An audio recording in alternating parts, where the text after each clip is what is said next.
Здравствуйте, уважаемые зрители телеканала «Союз». Наши беседы у камина с епископом Сыктывкарским и Воркутинским Петеримом продолжаются. Владыка, здравствуйте. Здравствуйте, Божие всем благословение. Владыка, сегодняшнюю программу хотелось бы посвятить вопросу, над которым бьется все человечество с незапамятных времен, а, наверное, с появления, в общем-то, первых людей здесь, на Земле. Вопрос называется «Цель жизни. Для чего мы живем?». И вот попробуем, конечно, безусловно, не получится, да, нам раскрыть всю полноту этого вопроса, но попробуем все-таки вот в эти 15 минут хотя бы приблизиться к ответу на этот вопрос. Как бы вы ответили на этот вопрос, если вам его задали вот так прямо? Для чего мы живем? Ну, самые различные интерпретации есть. Они, конечно, все в одном духе выдержаны у святых отцов, да? Но вот наиболее интересно и на слуху у русских верующих наших, православных России вообще, это Серафима Саровского выражение, что цель христианской нашей жизни – стяжание Духа Святого.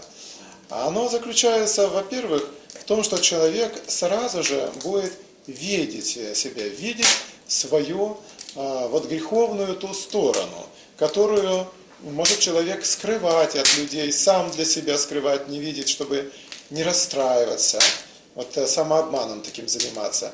Вот это стяжание Святого Духа очень, оказывается, необходимо для того, чтобы вторую вот эту цель быть в будущем небожителем.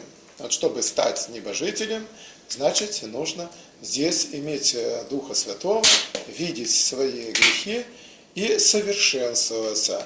И посмотреть, для чего ты вот находишься в этом теле. Что тело, оказывается, для нас является примером нашей души, которая имеет Дух Божий. Но это нам непонятно, что как это дух и душа, да?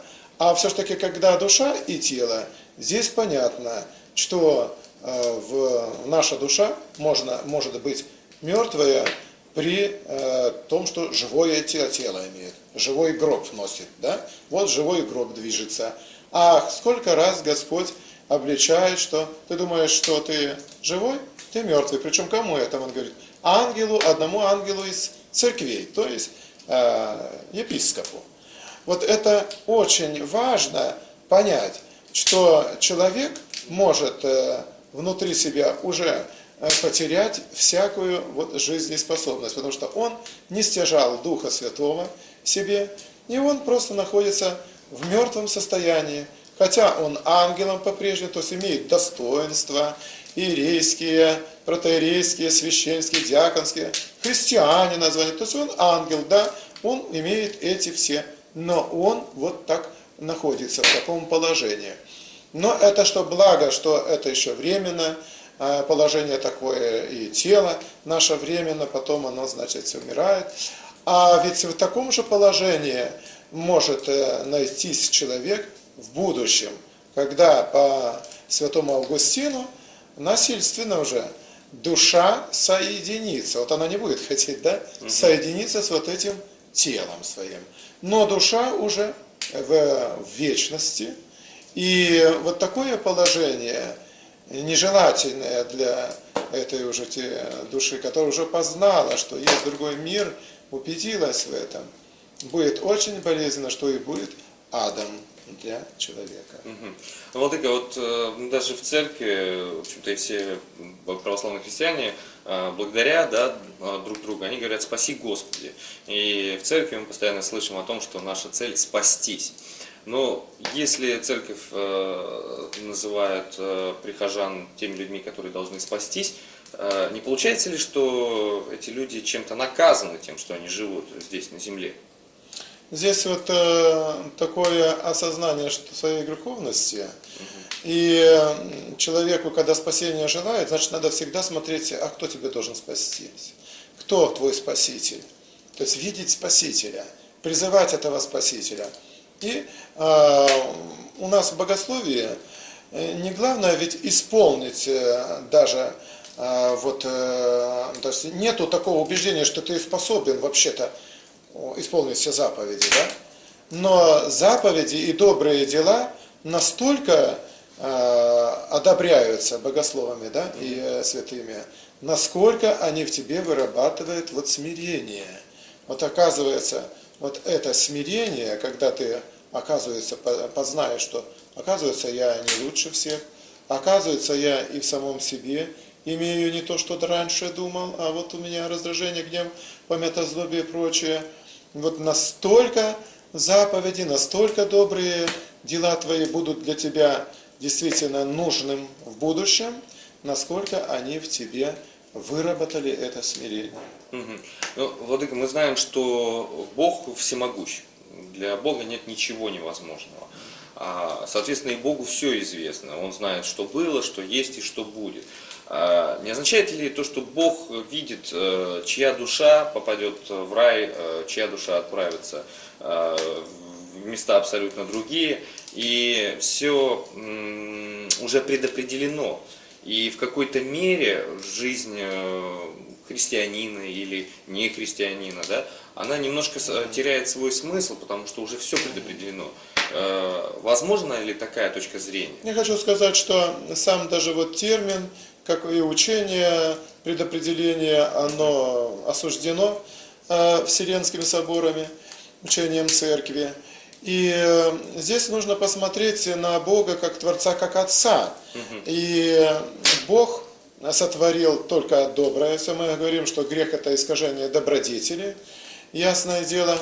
И что человек здесь на земле тоже проходит вот испытания определенные, в то же время, как вот он не видит внутреннего своего состояния на протяжении всей жизни, а ему надо научиться на протяжении всех испытаний. То есть мы уже здесь переживаем определенные испытания. И пока вот мы в теле, мы имеем волю на это. Вот одно то желать, а другое, что еще волю, да, употребить. Желание само по себе, оно не столько, вот желать будут и в будущем, чтобы из ада выйти, да, это желание мало. А к желанию надо еще иметь волю. Так вот, дар воли, он только присутствует на земле. Как только мы переходим в вечность, то воли нашей не будет. Вот дар воли забирается. Надо благодарить Бога за дар воли, чтобы мы могли выбирать и выбирать благо для себя. Вот выбирать из того, что в жизни, очень много, кстати говоря, больше ж хорошего в этой жизни, да? И человек должен это хорошее выбирать на протяжении всей своей жизни. А вот если человек попадет в ад, то ему предлагаться будет плохое постоянно, да? Вот, там же бесы, тот дух, с которым он соединился, вдруг, может, неожиданно даже для самого себя. Так вот, предложение вот всегда плохого, но вот уже воли не воет, и человеку она будет просто навязываться, это все плохое. Он будет в плену этого всего плохого. Ну и, конечно же, дар воли, и, конечно же, есть многие другие дары, которые присущи только во время земного испытания. И мы должны их изучать. И мы должны здесь, уже делая выбор, определенно постараться потрудиться. Вот сейчас смотрят нашу программу на телеканале «Союз» люди по большей части воцерковленные.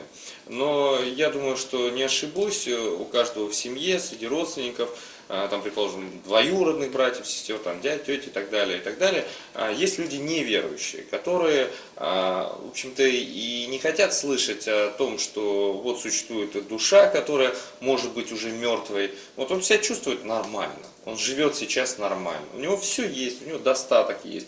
Там, слава Богу, не болеет, да, не чихает, не кашляет. В общем-то, все у него хорошо. И что должны делать все-таки родственники? Они должны как-то наставлять на путь истины? Они должны ли призывать к тому, чтобы они пришли в храм, чтобы они начали читать Евангелие, чтобы кто-то из родственников покрестились? Или все-таки нужно действовать по принципу, который описан как раз в Евангелии, да, не бросайте святыню перед отцами, да, не жемчуга перед свиньями не мечите. Вот, то есть нужно, в общем-то, это просто оставить все как есть, и сам человек должен прийти к вере. Я считаю, что не можно жить светильник, находящийся на возвышенном месте, все-таки быть невидимым, и источник, который кипит, чтобы он молчал. Я думаю, что каждый человек должен, если он христианин, он должен благовествовать. И если человек не занимается благовестием, то какой же он вообще родственник, какой же он тогда свой друг, скажем, если он тебе не подскажет, видя, что ты идешь не спасительным путем, тем более, что ты идешь там греховным путем, он должен подсказать. И как Господь наш, Он все ведь устроил как благо у человека, в том числе выбирать во время всей своей жизни добро, которое будет встречаться тебе на пути. Мы зла мало встречаем, мы просто как каплю дегтя в бочке меда, а мы же окружены постоянно радостными минутами в жизни намного. Почему? И жизнеутверждение, жизнелюбие Господь нам дает, и благо Господь, и мы всегда Его хвалим за эти все дарования, которые Он нам дает.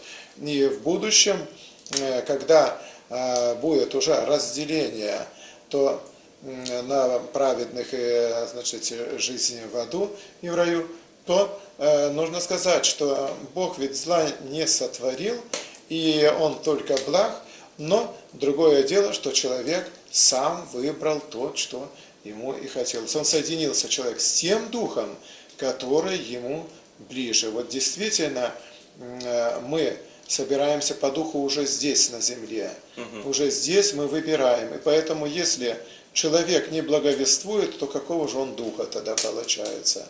Конечно же, он должен искать и благовествовать, и находить себе друзей по духу. Вот эти как раз друзья, они как раз с той притчи, где вот богатством неправедным, значит, человек находит себе какое-то спасение. То есть, находя среди людей грешных, но благовествуя им, да, и те спасаются, и ты в конце концов тоже спасаешься этим благовестием. Владыка, а что бы вы посоветовали конкретно человеку, который вот сейчас сидит и понимает, что он стоит на очень опасном таком духовном периоде своей жизни, что вот тут еще чуть-чуть, и что-то у него уже в душе, душа, так скажем, отмирать, да, начала. Вот, он уже становится более черствым человеком. Вот что бы вы посоветовали такому человеку? Ему нужно начать с того, что молиться, но молитву выпросить у Бога, дар молитвы, потому что тут же сразу скажут, а я не могу молиться, а мне ничто не дает, я начинаю молиться, голова болит и так далее. То есть это дар молитвы, надо просить, надо пытаться читать и дар молитвы. Конечно, это может быть короткие какие-то, из молитвослова, утренней вечерней молитвы приобретаются в любом киоске церковном. Но вот надо и спросить у Бога дар молитвы, вкусить, вот как благ Господь. Вы знаете, некоторые, конечно, святые, они даже физически ощущали, как мед, дар молитвы. Но, хотя, с другой стороны, предупреждают святые отцы, что не должно быть духовное дарование с физическим восприятием. Тут вот очень интересно, это забота церкви о том, чтобы человек в прелесть не вошел. Вот, такое состояние, оно греховное, прелестное, но тем не менее Господь, Он для нас сладок, сладчайшее Иисусово имя, когда произносишь, и действительно некоторые сподобляются вот этого чувства меда. Ну что ж, будем надеяться, что наши телезрители задумаются над этим вопросом в очередной раз, для чего мы все живем и какая цель этой жизни, и найдут правильный ответ. А я буду надеяться на то, что наши встречи здесь у камина состоятся как можно скорее. Я благодарю вас, Владыка. Спасибо, Господи, я тоже вас благодарю, и Божье благословение всем телезрителям.